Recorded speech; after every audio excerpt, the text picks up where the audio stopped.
नमस्कार, मैं अभिषेक उपाध्याय। आप देख रहे हैं टॉप सीक्रेट। सीबीएसई इन दिनों बहुत चर्चा में है और सबसे अधिक चर्चा ऐसी बात की है कि सीबीएसई में बार बार ऐसा क्यों हो रहा है कि छात्र अपना माथा पीट रहे हैं। देश के इतने प्रतिष्ठित बोर्ड को आखिरकार हुआ क्या है, हम आपको आज सिलसिलेवार तरीके से बताने जा रहे हैं कि सीबीएसई के अंदर की जो एक्सरे रिपोर्ट है वो क्या कहती है। दो मुद्दे उठाएंगे और दोनों मुद्दे एक दूसरे से इंटरकनेक्टेड हैं, क्योंकि दोनों मुद्दे में ही ऐसा दिख रहा है कि जिसने भी फैसले लिए हैं उसको कोई सेंस नहीं है कि विद्यार्थियों के ऊपर क्या फर्क पड़ेगा, अभिभावकों पर क्या फर्क पड़ेगा और उसके खुद के बच्चे अगर आज एग्जाम दे रहे होते तो उन बच्चों पर क्या फर्क पड़ता। कहीं कोई तारतम्य ही नहीं है। एक तरफ से आपको मैं सीबीएसई की कहानी बताने जा रहा हूं। ये कहानी शुरू होती है इस बच्चे से। इसका नाम वेदांत है, आप सब इसको जानते होंगे। इस बच्चे की जो रिजल्ट आए 12वीं की तो ये दंग रह गया। दंग इसलिए रह गया कि बाकी सब में तो अच्छे नंबर, लेकिन एक परीक्षा में इतने कम नंबर कि इसको इसको पैरों तले जमीन खिसक गई। इसको लगा कि ये तो हो ही नहीं सकता है। इस बच्चे ने अपने माँ बाप को बताया, कहा कि ये कैसे हो सकता है, क्योंकि इतना बच्चों को आइडिया होता है आज के दौर में कितने कितने क्वेश्चन अटेम्प्ट कर रहे हैं, कितने मार्क्स आएंगे, एक मोटा आइडिया होता है। बाकी सब में 90 के ऊपर और एक में इतने कम नंबर कैसे, किसी को यकीन नहीं हुआ। और उसके बाद सीबीएसई का एक नया सिस्टम है ऑन स्क्रीन मार्किंग का। उस सिस्टम को जब अप्लाई किया तो आप ये देखिए, उस सिस्टम को अप्लाई करने के बाद ये इस बच्चे की तस्वीर है और जो इसको आंसर शीट मिली, उस सिस्टम क्या है कि आपको आपकी स्कैन कॉपी मिल जाएगी। जो आप एग्ज़ाम दे करके आए हैं वो सारी कॉपियाँ स्कैन होती हैं। उसके बाद आप ऑन स्क्रीन स्कैनिंग सिस्टम के तहत अप्लाई कीजिए, एक निश्चित धनराशि जमा कीजिए, आपको कॉपी मिल जाती है।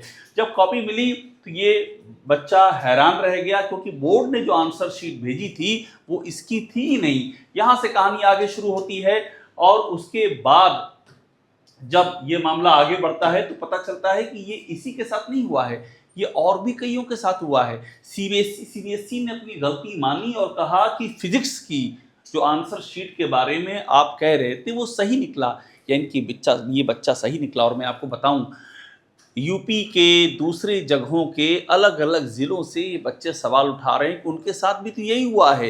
ये मामला वेदांत का जानकारी में आ गया, ये मामला हाईलाइट हो गया। सीबीएसई ने खुद कहा, देखिए कि thank you for bringing your concern regarding your physics answer book to our attention. Upon review, the matter has been examined and the correct copy of your answer book has been sent to your registered email address. Necessary action for updating your result. हाँ, तो माफ़ी मांगनी चाहिए CBSE को। इतनी बड़ी चूक कैसे हो गई? अगर ये बच्चा अपनी आवाज़ ना उठाता तो आखिरकार कैसे पता चलता? उसके बाद तो इसका भविष्य क्या होता?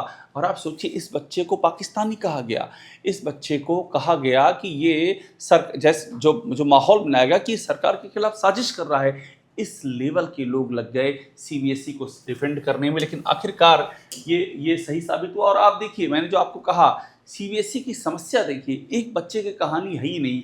ये कहानी कहीं दूसरे छात्र की कॉपी अपलोड है तो कहीं सही जवाब पर भी मिला 0 अंक है। यानी कि जिसने पूरे सिस्टम को डिज़ाइन किया, डिफाइन किया, वही दिक्कत है। हड़बड़ी में ऐसा लगा कि हड़बड़ी में एक पूरे सिस्टम को लागू किया गया और सिर्फ ये बताने के लिए हम कुछ नया कर रहे हैं, हम इनोवेशन कर रहे हैं, एक अधकचरी तैयारी से उसको इम्प्लीमेंट कर दिया गया।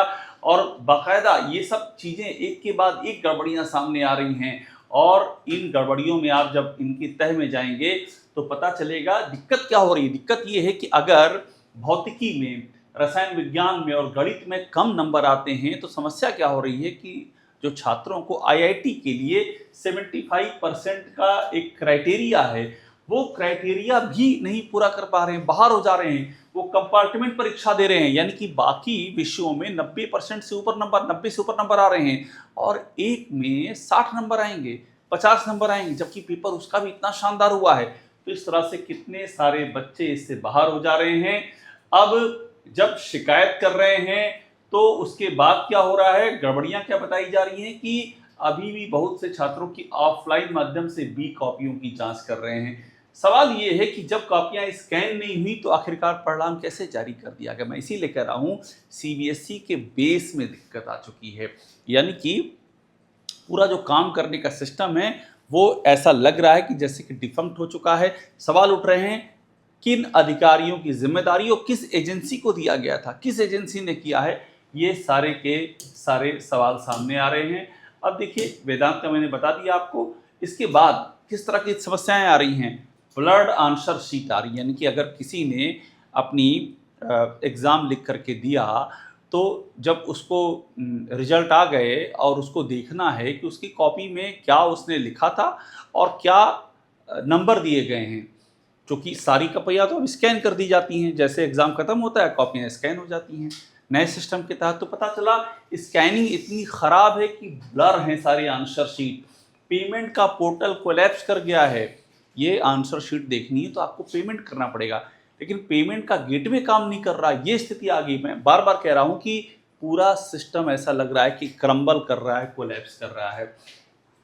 इतनी सारी समस्याएं इसमें बताई गई हैं। अब देखिए कहानी क्या है, जो बातें सामने आ रही हैं वो हैरान करने वाली इसलिए भी हैं क्योंकि रिजल्ट से जो रिजल्ट आया उससे पास परसेंटेज ही ड्रॉप कर गया। पिछले साल 88.39 यानी कि 88.39% जो विद्यार्थी पास हुए थे, इस बार वो 85% के करीब रह गए। इस कदर ड्रॉप हुआ है पास परसेंटेज। और इसके बाद जब ये कहा गया कि हम आपको आंसर बुक देंगे तो 700 रुपये का उसका प्राइस रखी गई, फिर घटा के 100 रुपये कर दी गई और उसके बाद 100 रुपये पर क्वेश्चन से घटा करके 25 रुपये पर क्वेश्चन कर दी गई। अब देखिए यही एक समस्या नहीं है, इसके बाद सीबीएसई ने क्या किया, 3 लैंग्वेज फार्मूला एक और पेज शुरू कर दिया।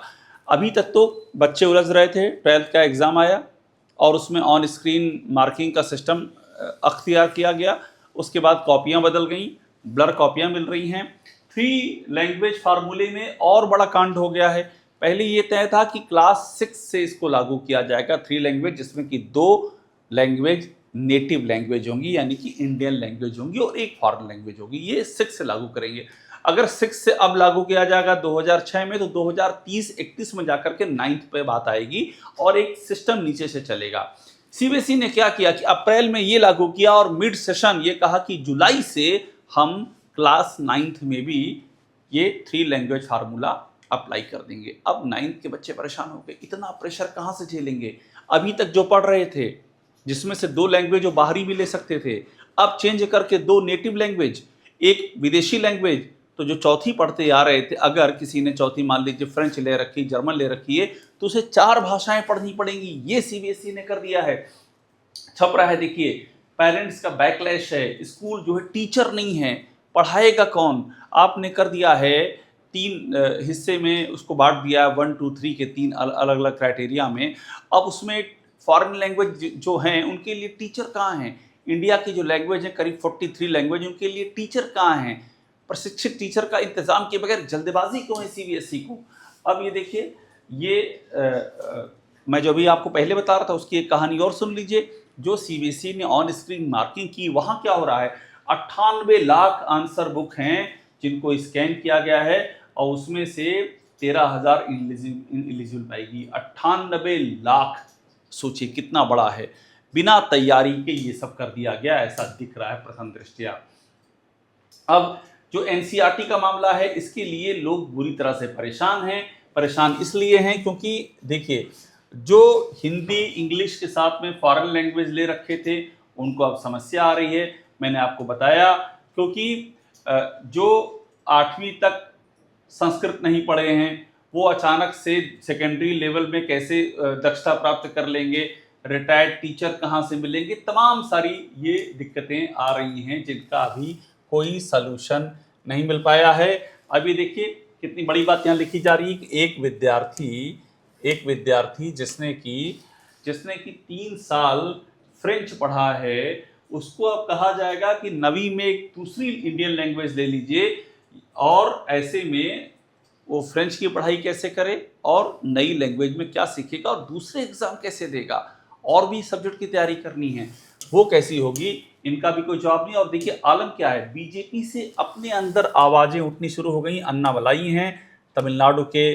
प्रदेश अध्यक्ष रह चुके हैं, बड़े नेता हैं, इन्होंने भी कह दिया ये बहुत ही गलत हो रहा है, इसको रोल बैक किया जाए। आपने कैसे 9th में लागू कर दिया।